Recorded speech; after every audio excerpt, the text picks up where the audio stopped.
मुझे मेरी इंजीनियरिंग खत्म किए हुए 10 साल हो गए और आज मैं एक एमएनसी में अच्छी जॉब करता हूँ।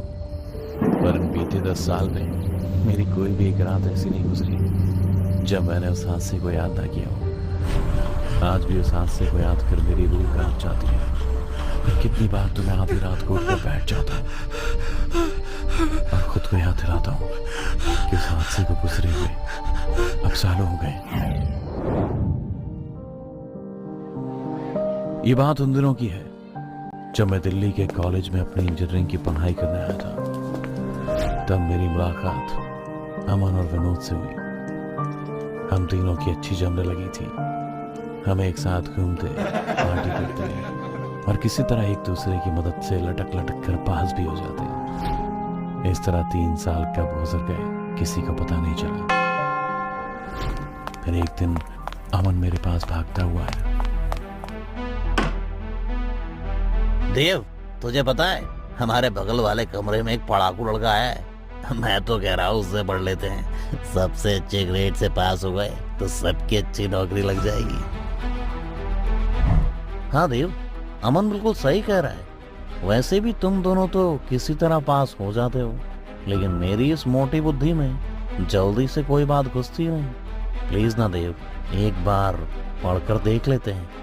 नहीं अच्छा तो फिर दोबारा नहीं जाएंगे। अमन और विनोद की बात सुन मैं भी एक पल को सोच में पड़ गया। अपने दोस्तों की जिद के आगे मेरी एक न चली और अगले ही पल हम तीनों उस लड़के के कमरे के बाहर खड़े थे। अरे कोई है अंदर? दरवाजा खोल। अरे सुना नहीं क्या? हमें पता है तू अंदर ही है, दरवाजा खोल। अमन और विनोद ने दरवाजा पीटते हुए कहा, पर दरवाजा नहीं खुला।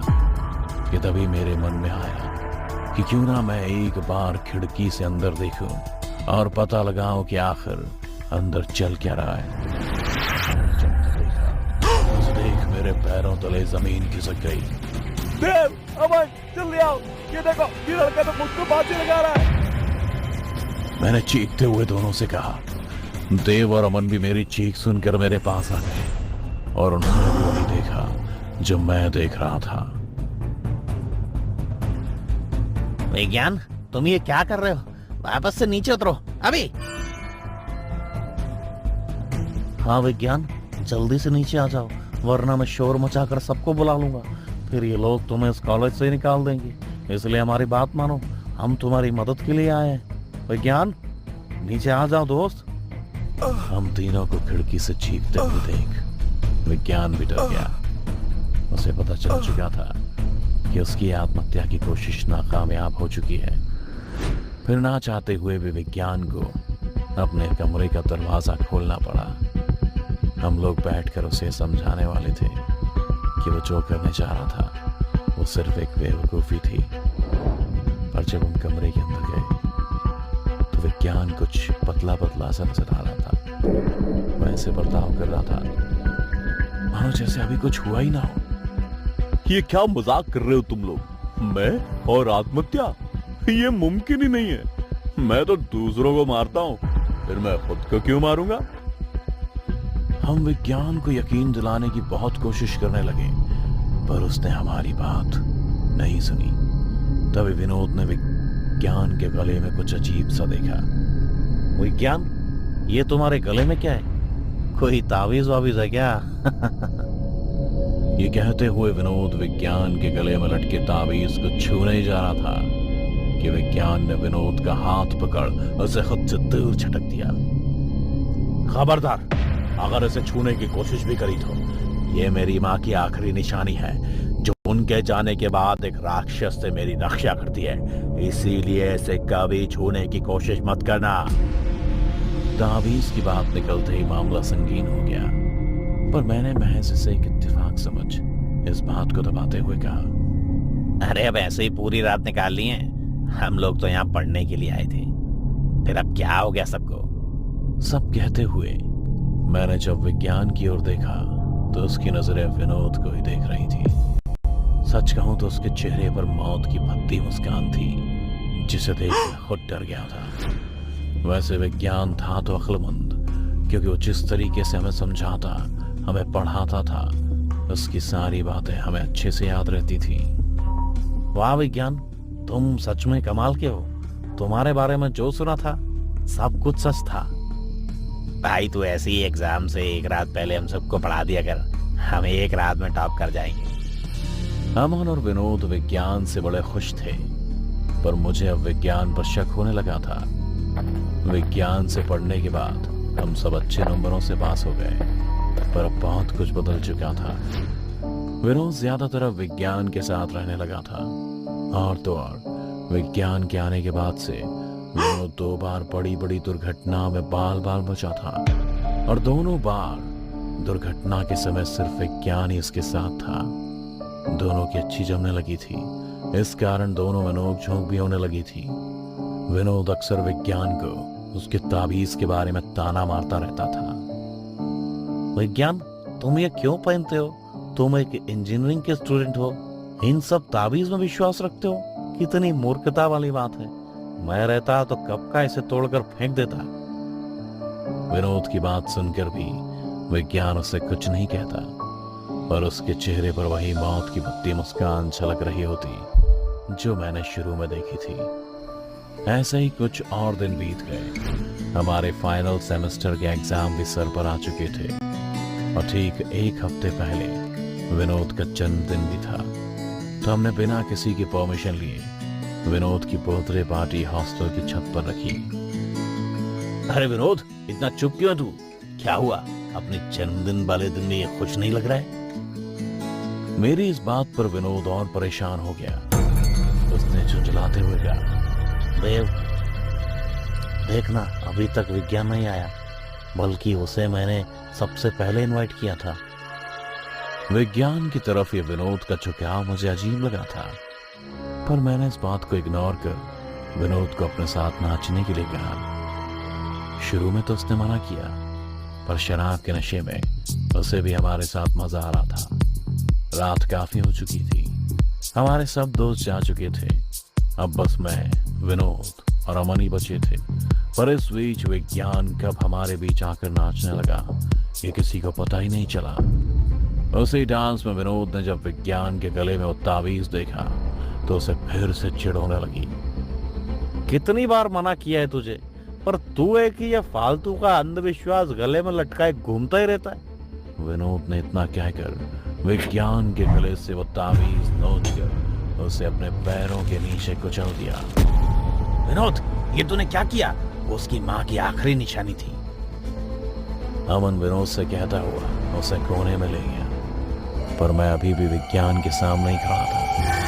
ताबीज के टूटते ही विज्ञान की आंखें लाल हो गई। उसके कंधे से नुकीली हड्डियां निकलने लगी। चेहरे और बदन पर खूब सारे बाल उगाए।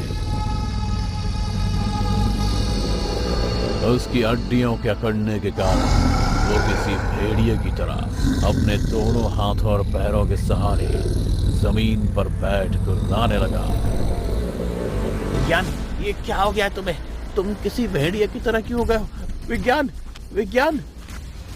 मैं विज्ञान से कहता हुआ उससे दूर जा रहा था। सच कहूं तो इस एक पल ने मेरे अंदर के सारे डर को सच कर दिया था। मेरी बातें सुन वो भेड़िया मुझे मारने के लिए मेरी तरफ कदम बढ़ा ही रहा था। तभी विनोद ने कहा, अरे जानवर, उस पर क्यों अपना जोर दिखाता? अगर दम है तो मुझसे लड़। विनोद की बातें सुन वो भेड़िया विनोद की तरफ आ गया। अमन भी विनोद के पास ही खड़ा भेड़िए को अपनी तरफ आते हुए देख रहा था।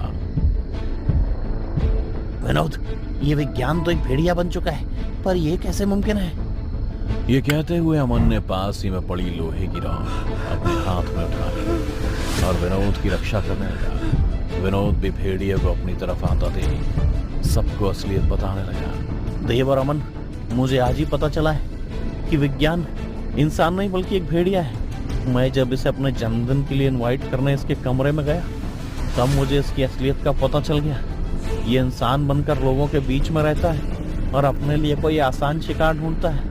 इस तावीज की वजह से ये इंसान का रूप ले सकता है या किसी इंसान के अंदर समा सकता है। इस वक्त ये जिस विज्ञान के शरीर में कैद था उसे इस भेड़िए ने 6 साल पहले ही मार दिया था। विनोद बोल ही रहा था कि तभी अमन ने उस भेड़िए पर अपने लोहे की रॉड से जोर से हमला किया। मैं भी उस भेड़िए के पीछे खड़ा खाली बोतलों पर उस पर हमला करने लगा, पर हम दोनों हार गए। लोहे की रॉड से मार खाने के बाद भी उस भेड़िए को एक खरोंच तक नहीं आई, बल्कि उस भेड़िए ने अमन को एक पंजा और उसके पेट की सारी अतड़ियां निकाल दी और फिर अमन का पूरा सिर अपने मुंह में दबाकर उसका सिर धड़ से अलग कर दिया और दोनों को हॉस्टल की छत से नीचे फेंक दिया। भेड़िया का एक खूंखार रूप देख विनोद और मेरी रूह कांप गई। मैंने तुरंत ही विनोद से चीखते हुए कहा, विनोद भाग वहां से, वरना ये तेरा भी वही हाल करेगा जो इसने अमन का किया है। मैं विनोद से कह ही रहा था कि इतने में विनोद अपनी हिम्मत बांध खड़ा हो गया। नहीं देव, तू भाग जा, यहाँ से भाग जा और अपनी जान बचा ले। मैं जानता हूँ ये भेड़िया हर हाल में मुझे जान से मार देगा। ये विनोद के आखिरी शब्द थे जो उसने मुझसे कहे थे, क्योंकि विनोद मुझे भगाने का कहकर खुद ही छत के किनारे पर जाकर खड़ा हुआ। वो भेड़िया विनोद के मारने उसकी तरफ दौड़ा ही था कि विनोद ने पहले उसे कसकर पकड़ लिया। मैं तुझे अब और लोगों की जान नहीं लेने दूंगा। तूने जो मेरे दोस्त अमन पर हमला किया उसका बदला तो मैं लेकर ही रहूंगा। इतना कहकर विनोद अपनी पूरी ताकत से उस भेड़िए को किनारे की ओर खींचने लगा। विनोद उस भेड़िए के जिस्म से इस तरह लिपट चुका था कि ढेर सारे हमलों के बाद भी वो भेड़िया विनोद को खुद से अलग नहीं कर सका और धीरे धीरे भेड़िए को किनारे पर वो ले आया। मैं भी किसी जिंदा लाश की तरह अपने डर से मजबूर ये सब होते हुए देख रहा था। तभी विनोद चीखते हुए उस भेड़िए को अपने साथ लेकर हॉस्टल की छत से नीचे जा गिरा। एक पल में मेरे दो सबसे अजीज दोस्त मुझे हमेशा के लिए छोड़कर चले गए थे। अगले दिन जब कॉलेज में इस बारे में पता चला तो मैंने उन्हें सब कुछ सच सच बता दिया, पर किसी को मेरी बात पर यकीन नहीं हुआ।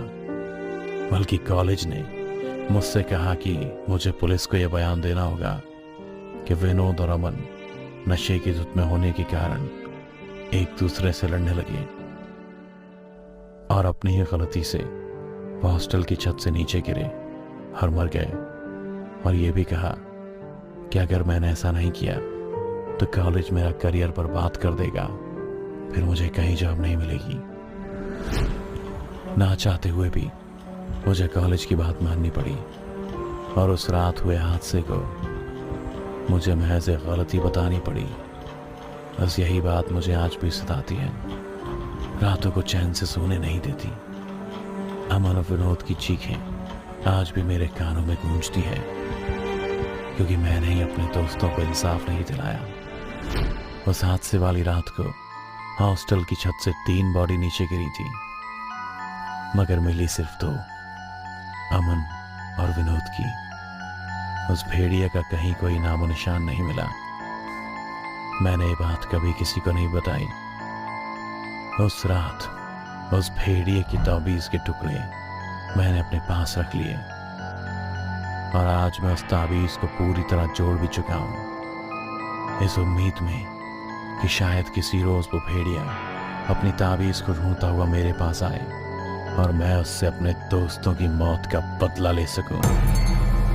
तो हो सकता है शायद वो भेड़िया आज भी कहीं जिंदा घूम रहा हो, क्या पता आपके साथ आपके बीच बैठा वो भी अपनी कहानी देख रहा हो, क्या पता।